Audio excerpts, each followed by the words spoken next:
Right, okay, let's bring in our London guest into the discussion at this point. Do you think this attack will underscore the message of the far right in Europe, at least, of the incompatibility of Islam and the West, or Western values?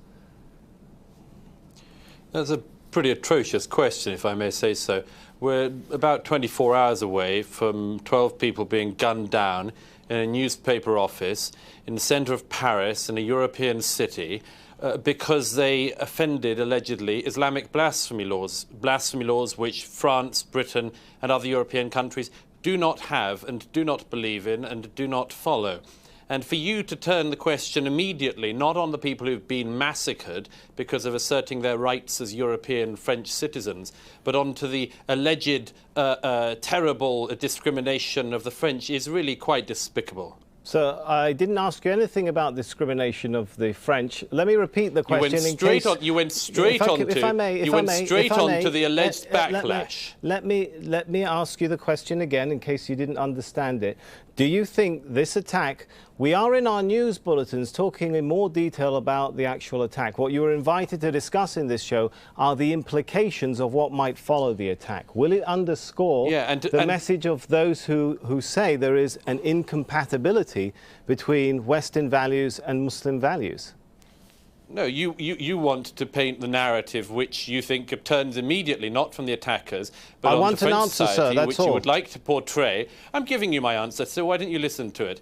Which you would like to portray as somehow anti-Muslim or anti-Islamic or anything like this. Let's start from the fact that 12 people were massacred because European citizens asserted their right, which they have every right to do, to draw Mohammed just as they have the right to draw any other historical figure, which they believe in or don't believe in, it doesn't matter. They have that right. I don't think at this stage whether, you know, a discussion of the far right in France or anything like that is really the point. The point is people were killed and gunned down for doing their job as journalists and cartoonists in a free society. Okay.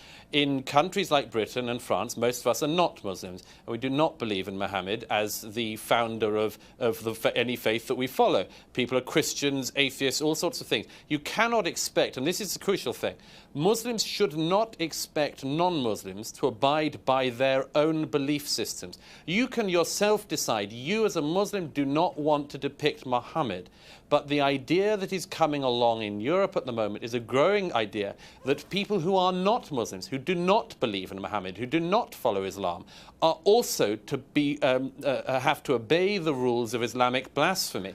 And in Europe at the moment, that is the big debate. You've made that point, Douglas. Sure. Unfortunately, if an impartial viewer were watching your program, they'd come away with the idea that all Germans and French people are nascent fascists waiting to expel Muslims.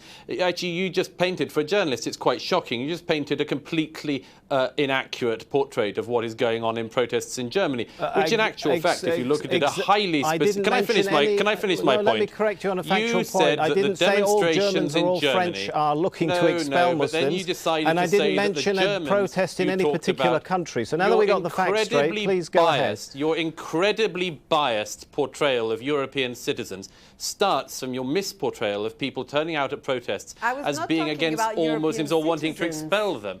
And the presenter in Doha, sit in Doha. It really is astonishing. You are painting a picture of Europe which is outrageous. Across the Middle East, cartoons are published every day, every week, with the most disgusting anti-Semitic propaganda, the most disgusting propaganda in them. And you sit in Doha, a not free society, and smear Germans and French people a mere 24 hours after this totalitarian, I've just corrected you. You don't seem to be hearing me, so let me correct you again. Sorry, sir. I did not say the words all Germans or all French are against or calling for the expulsion of Muslims. That never came out my mouth. I said there are protests in which there have been protests by some in Europe, a minority, who are calling for exclusivity. They're against Salafists. Do you not follow any details? The German protests are against Salafists. There is a problem in Europe, sir, and the problem is of Islamic fundamentalism. There is now also a secondary problem, which is that many people who do not like the Islamic fundamentalists are objecting to it. I suggest we unite in sorting out the first primary problem in order to also prevent the secondary problem from ever growing. Okay. But we have to portray this accurately. Exactly. And you as a journalist should be doing that. We are doing that, and I thank you for your participation in this show. It doesn't sound like it, and it's all very well perhaps you could for Al Jazeera from Doha to do this, but really.